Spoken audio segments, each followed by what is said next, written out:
प्यारे बच्चों, मैं डॉक्टर अंकिता राय, प्रवक्ता गणित, राजकीय जुबली इंटर कॉलेज गोरखपुर से हूँ। बच्चों, आज हम कक्षा 11 के गणित विषय के अध्याय 6 रैखिक असमीकाएं लीनियर इनइक्वालिटीज का भाग 3 जानेंगे।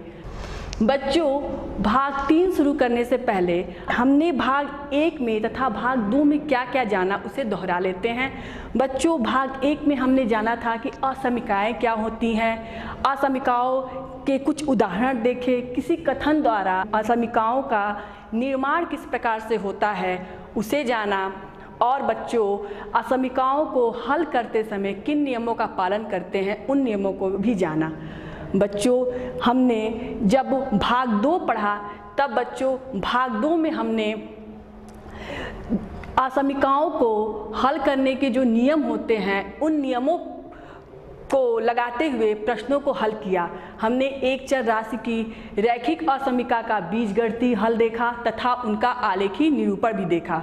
आज बच्चों हम इस भाग में 2 चर राशियों के रैखिक असमीकाओं का आलेखीय हल देखेंगे। Graphical solution of linear inequalities into variable. बच्चों, इसे शुरू करने से पहले हम देख ले कि 2 चर राशि की रैखिक असमीकाएं क्या होती हैं। इसे बच्चों हमने भाग 1 में जाना था, एक बार और इसे दोहरा लेते हैं। 2 चर राशियों की रैखिक असमीकाएं लीनियर इनइक्वालिटीज इनटू वेरिएबल्स। बच्चों, साधारण शब्दों में समझे तो वे रैखिक असमीकाएं जिनमें 2 चर राशि होती हैं उसे हम 2 चर राशि की रैखिक असमीकाएं कहते हैं। अगर उदाहरण लिखना चाहे तो हम लिख सकते हैं 3x + 4y > 5। यह एक 2 चर राशि की रैखिक असमीका का उदाहरण है। बच्चों, क्योंकि अगर हम इसे व्यापक रूप में लिखना चाहे तो व्यापक रूप में हम लिख सकते हैं ax + by > c, जहां a और b 0 नहीं होना चाहिए। ax + by > c, जहां a और b 0 नहीं होना चाहिए। ax + by > c, जहां a और b, जो a और b है वो 0 नहीं होना चाहिए। ax + by > c, जहां ab ≠ 0, यानी ab 0 नहीं होना चाहिए। क्यों हम 4 प्रकार से लिखते हैं बच्चों? क्योंकि असमीकाओं में 4 प्रकार के चिन्ह यूज होते हैं। देखिए, less than, greater than, less than equal to, greater than equal to, इसीलिए हम इसे 4 प्रकार से लिख सकते हैं। यही जो रैखिक असमीका होती है 2 चर राशि की होती है। इसमें देखिए 2 चर हैं। अब बच्चों हम जान ले कि एक रेखा हमारे कार्तीय तल को किस प्रकार से विभाजित करती है। यहाँ लिखा हुआ है कि एक रेखा कार्तीय तल को रेखा के अतिरिक्त 2 भागों में बांटती है। प्रत्येक भाग को अर्धतल कहते हैं। एक ऊर्ध्वाधर वर्टिकल रेखा तल को बायां अर्धतल व दायां अर्धतल में विभाजित करती है। एक ऊर्ध्वाधर नॉन वर्टिकल रेखा तल को निचला अर्धतल और ऊपरी अर्धतल में विभाजित करती है। कहने का अर्थ क्या है? कहने का अर्थ अगर साधारण शब्दों में समझे तो बच्चों, कोई भी रेखा हमारे कार्तीय तल को रेखा के अतिरिक्त 2 भागों में बांटती है। यदि ये देखिए हमारा कार्तीय तल है, इसे बच्चों ये हमारा x अक्ष होता है, इसे कहते हैं x, इसे कहते हैं x डैश, इसे कहते हैं y, ये y डैश होता है। x अक्ष तथा y अक्ष जहां एक दूसरे को काटते हैं उसे हम कहते हैं O से डिनोट करते हैं। यह हमारा मूल बिंदु होता है। इसके निर्देशांक हम जानते हैं 0, 0 होता है। तो बच्चों यहाँ क्या बात कही गई? यहाँ पे कही, मान लीजिए कि कोई जैसे यहाँ कही गई है कि वर्टिकल रेखा तल को बायां अर्धतल व दायां अर्धतल में विभाजित करती है। मैंने एक वर्टिकल रेखा खींच दिया, मान लेते हैं x = a एक रेखा है। यह एक वर्टिकल रेखा है बच्चों।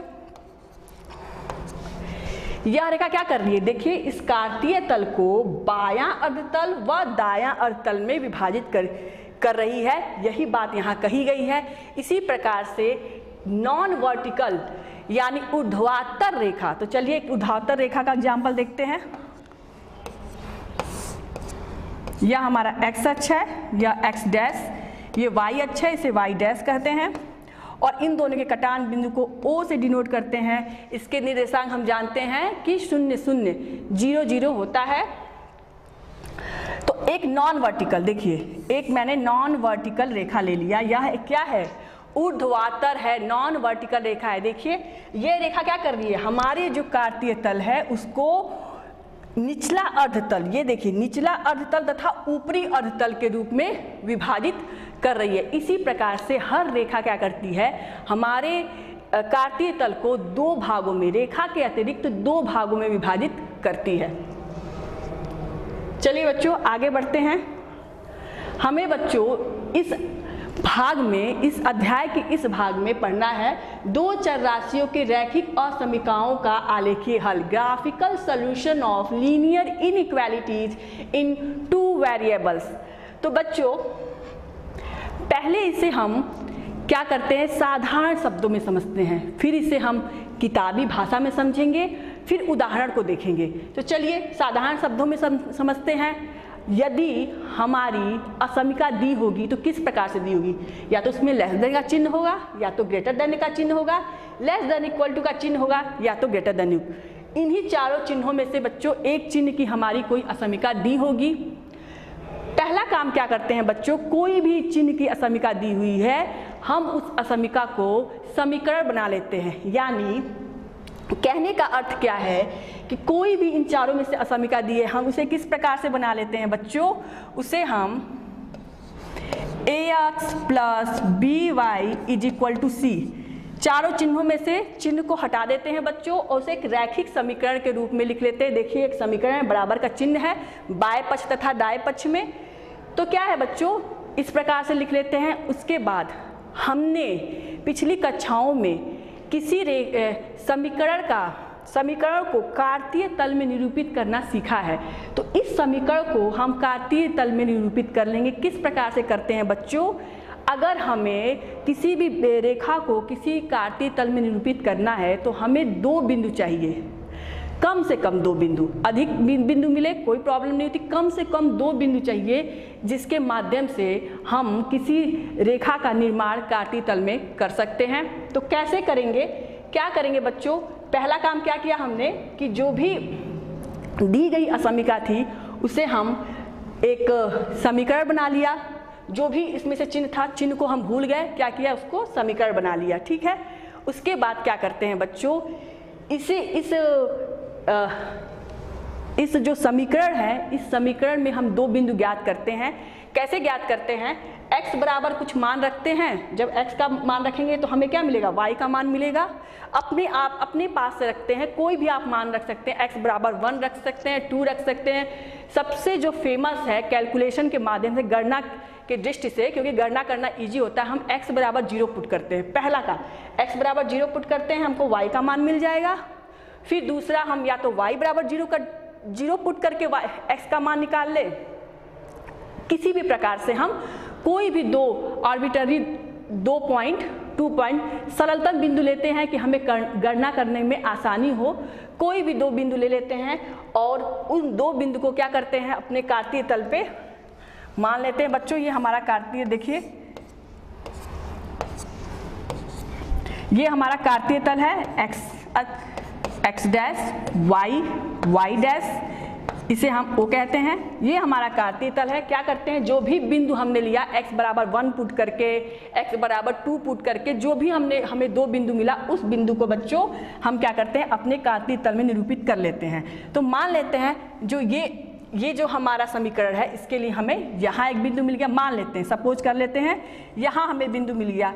दोनों बिंदुओं को हम क्या करते हैं बच्चों, पहले कार्तीय तल में निरूपित कर देते हैं, दिखा देते हैं कि यह दो बिंदु है हमारे, इसी से हमारी रेखा होके गुजर रही है। अब तीसरा काम क्या करते हैं बच्चों, तीसरा काम क्या करते हैं, अपनी असमीका पर जाते हैं, जो दी हुई असमीका है। यदि हमारी दी हुई असमीका में लेस देन का चिन्ह है या ग्रेटर देन का चिन्ह है तो इस रेखा का जो हम निर्माण करते हैं उसे खंडित रेखा के रूप में बनाते हैं। खंडित रेखा के रूप में बनाते हैं। कब बनाते हैं? जब हमारी दी हुई असमिका में लेस देन का चिन्ह है या ग्रेटर देन का चिन्ह है। यदि हमारी असमिका में लेस देन इक्वल टू का चिन्ह होता है या ग्रेटर देन इक्वल टू का चिन्ह होता है तो जो हम रेखा का निर्माण करते हैं उस रेखा को हम गहरी लाइन के रूप में निर्माण करते हैं। देखिए ये क्या करते हैं बच्चों, गहरी लाइन बना लेते हैं। इस प्रकार से गहरी लाइन में, क्यों गहरी लाइन में करते हैं बच्चों?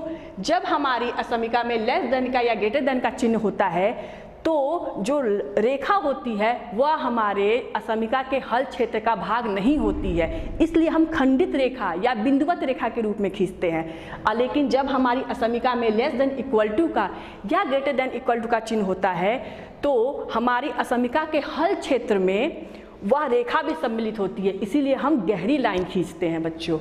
अब क्या करते हैं बच्चों, 3 काम हमने कर लिया। अब चौथा काम क्या करते हैं? देखिए जैसे हम रेखा का निर्माण करेंगे, खंडित रेखा का निर्माण करेंगे या गहरी लाइन का निर्माण करेंगे, हमारी रेखा जो रहेगी कार्तीय तल को 2 भागों में निरूपित कर देगी। देखिए 1 भाग 2 भाग। अब हमें यही देखना है कि कौन सा भाग हल क्षेत्र है। इसके लिए हम क्या करते हैं बच्चों, कोई भी बिंदु, कोई भी ऑर्बिटरी बिंदु, बस वह बिंदु क्या होना चाहिए, हमारी रेखा पर स्थित नहीं होना चाहिए, वह क्या होना चाहिए, किसी भी अर्धतल में स्थित होना चाहिए। उस बिंदु को क्या करते हैं हम अपनी असमिका द्वारा संतुष्ट करा के देखते हैं। जैसे अगर इसकी बात की जाए तो इधर का कोई बिंदु ले ले चाहे इधर का कोई बिंदु ले ले और उस बिंदु को हम अपनी असमिका पर संतुष्ट करा के देखते हैं। यदि हमारी असमिका संतुष्ट होती है तो वह बिंदु जिस अर्धतल में स्थित होता है वही अर्धतल हमारी असमिका का हल क्षेत्र होता है। यदि हमारी असमिका उस बिंदु द्वारा संतुष्ट नहीं होती है तो वह अर्धतल जिसमें वह बिंदु स्थित नहीं है, वह जो अर्धतल होता है हमारी असमिका का हल क्षेत्र होता है। बच्चों हमने साधारण शब्दों में समझा कि हमें क्या क्या करना है। चलिए इसे हम किताबी भाषा में समझ लेते हैं बच्चों। देखिए दिया है बच्चों कि वह क्षेत्र जिसमें किसी असमिका के संपूर्ण हल स्थित हो उसे असमिका का हल क्षेत्र सॉल्यूशन रीजन कहते हैं। किसी असमिका द्वारा निरूपित क्षेत्र को पहचानने के लिए किसी अर्धतल में केवल एक बिंदु AB जो रेखा पर स्थित ना हो, मैंने बताया कि रेखा पे वह बिंदु बस स्थित नहीं, यही एक कंडीशन है कि वह बिंदु रेखा पर स्थित नहीं होना चाहिए, स्थित ना हो, लेकर जांचना ही पर्याप्त है कि वह असमिका को संतुष्ट करता है अथवा नहीं। यदि यह बिंदु असमिका को संतुष्ट करता है तो असमिका उस अर्धतल को निरूपित करती है और उस अर्धतल को छायांकित कर देते हैं जिसमें यह बिंदु है। मैंने अभी बताया कि संतुष्ट करेगी तो उस अर्धतल को छायांकित करेंगे जिस अर्धतल में वह बिंदु होता है, अन्यथा यह असमिका उस अर्धतल को निरूपित करेगी जिसमें यह बिंदु नहीं है। मैंने अभी बताया कि जब संतुष्ट नहीं करेगी, बिंदु असमिका को संतुष्ट नहीं करेगा तो वह अर्धतल जिसमें वह बिंदु नहीं है वह क्या होगा, असमिका का हल क्षेत्र होगा, उसे हम छायांकित कर लेते हैं। आगे चलते हैं बच्चों। यदि एक असमिका ax plus B Y greater than equal to C या ax plus B Y less than equal to C के स्वरूप की है तो रेखा ax plus B Y is equal to C पर स्थित सभी बिंदु भी उसके हल क्षेत्र में सम्मिलित होते हैं। इसलिए हल क्षेत्र पर गहरी काली रेखा खींचते हैं। अभी मैंने बताया कि क्या करें, जब हमारी असमिका में ग्रेटर देन इक्वल टू का चिन्ह हो या लेस देन इक्वल टू का चिन्ह हो तो जो रेखा खींचते हैं उसे गहरी लाइन में खींचते हैं। चौथी बात क्या कही गई है, यदि एक असमिका ax plus B Y is greater than C या ax plus B Y is less than C के स्वरूप की है तो रेखा ax plus B Y is equal to C पर स्थित सभी बिंदु उसके हल क्षेत्र में सम्मिलित नहीं होते हैं। इसलिए हल क्षेत्र पर रेखा को बिंदुवत या खंडित रेखा खींचते हैं। अभी मैंने बताया कि जब हमारी असमिका में ग्रेटर देन का चिन्ह हो या लेस देन का चिन्ह हो तो जो रेखा खींचते हैं उस रेखा को खंडित रेखा या बिंदुवत रेखा, यहाँ दिया हुआ है बच्चों, खंडित रेखा या बिंदुवत रेखा खींचते हैं। बच्चों हमने साधारण शब्दों में समझ लिया, किताबी भाषा समझ लिया। अब बच्चों हम इसे एक उदाहरण के रूप में अच्छे से समझते हैं। चलिए एक उदाहरण देखते हैं। एक उदाहरण है बच्चों, 3x + 2y > 6 को आलेखी विधि ग्राफिकली से हल कीजिए। इसे हमें ग्राफिकली करना है, आलेखी विधि से हल करना है। जो बातें अभी पढ़ी गई हैं, जो कही गई है, उन्हीं उसी बातों पर चलना है हमें स्टेप बाय स्टेप, और हमारा प्रश्न हल हो जाएगा। चलिए पहली बात जो मैंने कहा था, पहली बात जो करना है, हमें क्या करना है, जो भी हमारी दी हुई असमीका है उसे क्या करना है, असमीका को उसके चिन्ह को भूल के उसे समीकरण बना लेना है। यानी क्या करना है, दिया है 3x + 2y > 6, यानी इसे करना है 3x + 2y = 6। हमने कर लिया। उसके बाद क्या करना है, दूसरा स्टेप, दो बिंदु ज्ञात करने हैं। सबसे इजी बच्चों अभी मैंने बताया, x = 0 पुट करके y का मान निकालना है, फिर y एक बिंदु मिल जाएगा, फिर y = 0 पुट करके x का मान निकालना है, हमें एक बिंदु मिल जाएगा। सब 0 को हम लोग इसलिए प्रीफर करते हैं बच्चों कि 0 जब हम कहीं 0 पुट करते हैं, जैसे यहाँ हम 0 पुट करेंगे x = 0, तो ये क्या हो जाएगा, सीधे यह टर्म 0 हो जाता है। कैलकुलेशन जब हम करते हैं तो हमारे लिए ईजी हो जाता है, इसलिए हम लोग 0 को प्रीफर करते हैं। अदरवाइज आपको मन है तो आप x = 1 रख सकते हैं, 2 रख सकते हैं। हमारा लक्ष्य बस यही है कि हमें दो बिंदु ज्ञात करने हैं रेखा के निर्माण के लिए। तो चलिए, जब x = 0, जब x = 0 इसे 1 मान लेते हैं बच्चों, इसे 2 मान लेते हैं। 2 इम्प्लाई क्या करेगा, ये टर्म 0 हो जाएगा। 2y = 6, या लिख सकते हैं y = 6/2 या y = 3। अतः रेखा पर एक बिंदु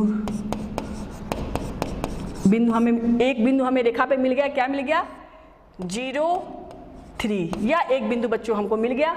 अब हम लेते हैं जब y = 0, जब y = 0 रखते हैं तो क्या होगा, सेकेंड क्या इम्प्लाई करेगा, 2 क्या हमें इम्प्लाई करेगा।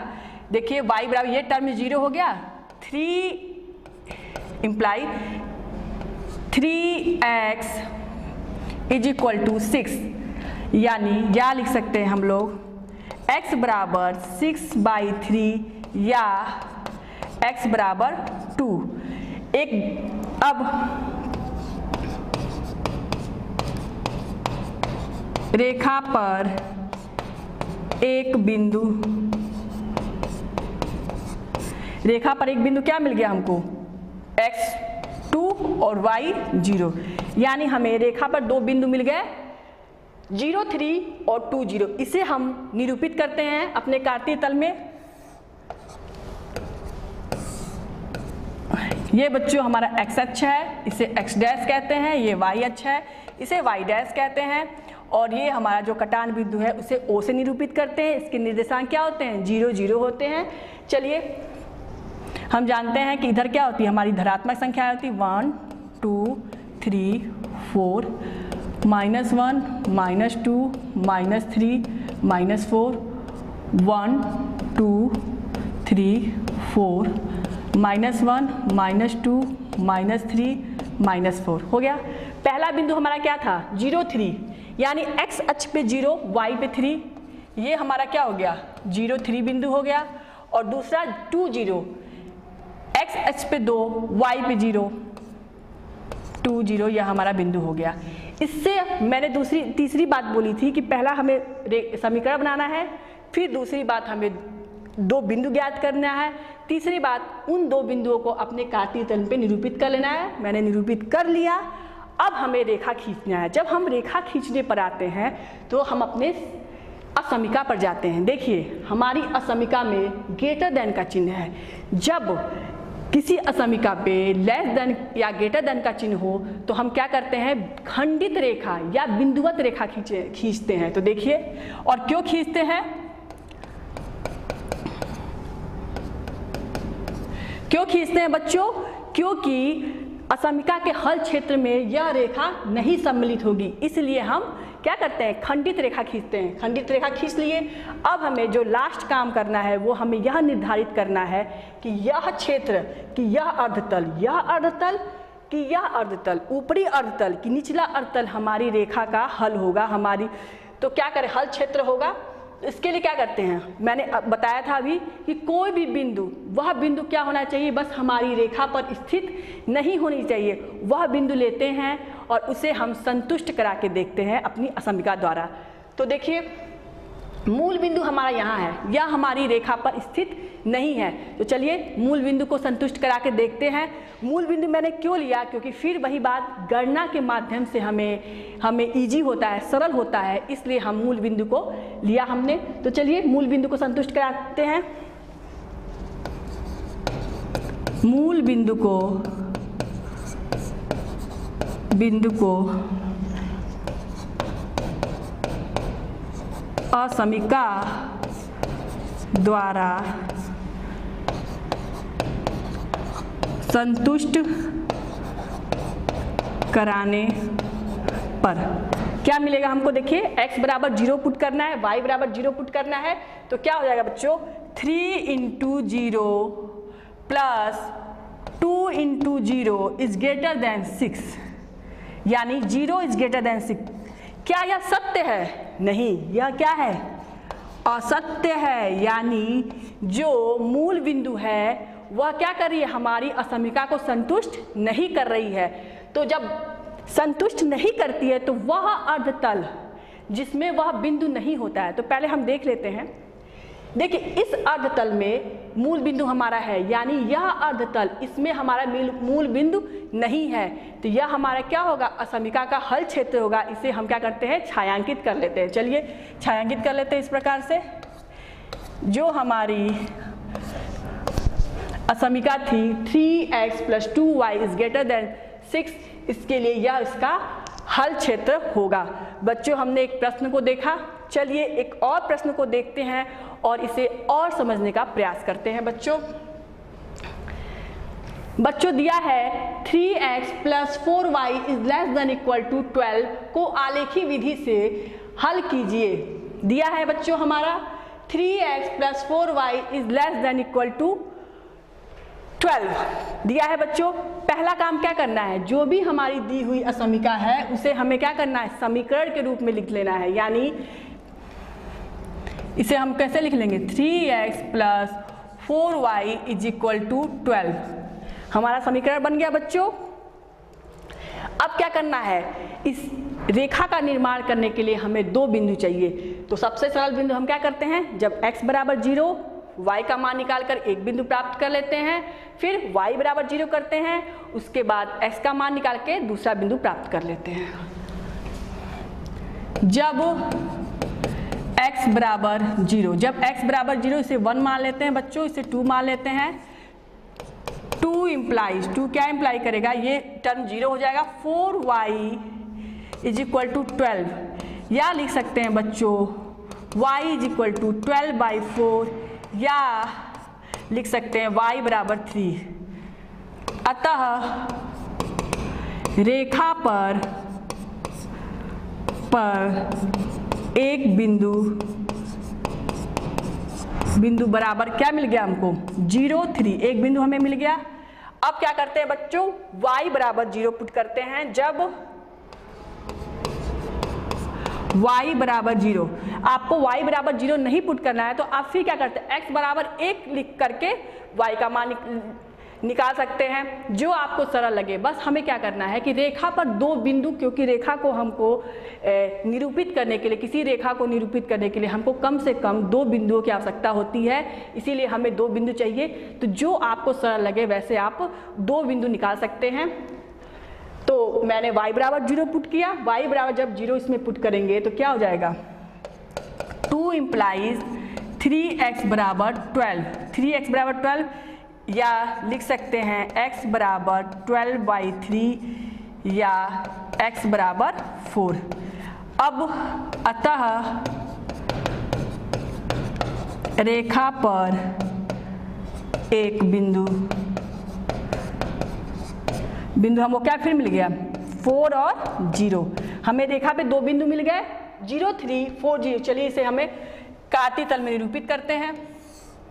ये हमारा बच्चों x अक्ष है, ये इसे x डैश कहते हैं। यह हमारा y अक्ष है, इसे y डैश कहते हैं बच्चों। और इन दोनों के कटान बिंदु को कहते हैं O। यह हमारा मूल बिंदु होता है। चलिए 1, 2, 3, 4, 5, -1, -2, -3, -4, -5, इस तरह से हमने 2, 3, 4, -1, -2, -3, -4, इस तरह से हमने अपना कार्तीय तल बना लिया। अब इन बिंदुओं को निरूपित करना है। जब x बराबर 0 यानी x पर 0, y पर 3 यानी यह बिंदु 0, 3।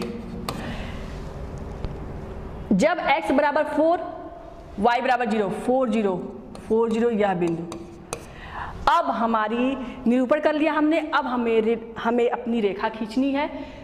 तो देखिए, जब अभी बताया गया जब हमारी असमिका पे हम अपनी असमिका पर जाते, जब हमारी असमिका पर लेस देन इक्वल टू का या ग्रेटर देन इक्वल टू का चिन्ह होता है तो क्या करते हैं, गहरी लाइन खींचते हैं। तो इसे क्या करेंगे, गहरी लाइन खींचना है बच्चों। तो देखिए इस प्रकार से गहरी लाइन खींच लेते। क्यों खींचते हैं बच्चों गहरी लाइन? या रेखा कौन सी रेखा है, 3x + 4y = 12। क्यों खींचते हैं? तब हमारे असमिका के हल क्षेत्र में वह रेखा क्या होती है, सम्मिलित होती है। तो हमने गहरी लाइन बच्चों हमने खींच लिया। अब हमें यह निर्धारित करना है कि यह निचला अर्धतल कि ऊपरी अर्धतल हमारी असमिका का हल क्षेत्र होगा।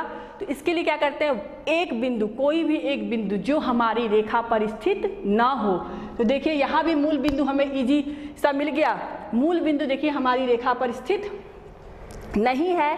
इस बिंदु को क्या करते हैं, अपनी असमिका द्वारा संतुष्ट करा के देखते हैं। चलिए यहाँ पे करते हैं।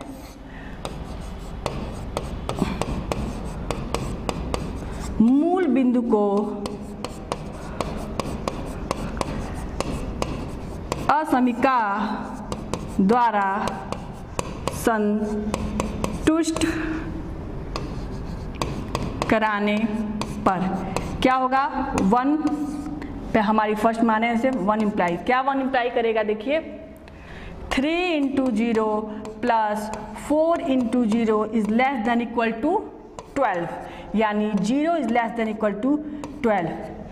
0 12 से छोटा या बराबर, यह सत्य है। यह क्या है, 0 हमारा जो 12 से क्या होता है, छोटा है, यह सत्य है। यानी हमारी असमिका मूल बिंदु द्वारा संतुष्ट हो गई। जब असमिका संतुष्ट होती है तो वह अर्धतल जिसमें वह बिंदु स्थित होता है, वह अर्धतल जो होता है हमारी असमिका का हल क्षेत्र होता है। यानी इस अर्धतल में जो निचला अर्धतल है उसमें हमारा जो ये मूल बिंदु है स्थित है। तो ऐसे इसे छायांकित कर लेंगे। यह अर्धतल हमारी जो दी गई असमिका है उसका क्या है, हल क्षेत्र है। इस प्रकार से बच्चों हमने 2 प्रश्नों को देखा, उसे समझा। इसी पर आधारित बच्चों आज मैंने गृह कार्य दिया है। बच्चों आप इस गृह कार्य को नोट कर ले तथा इसे अपने घर पर करें, इसे और समझने का प्रयास करें। इसी के साथ बच्चों भाग 3 समाप्त होता है। अब हम भाग 4 में 2 चर राशि की असमिका निकाय का हल देखेंगे बच्चों।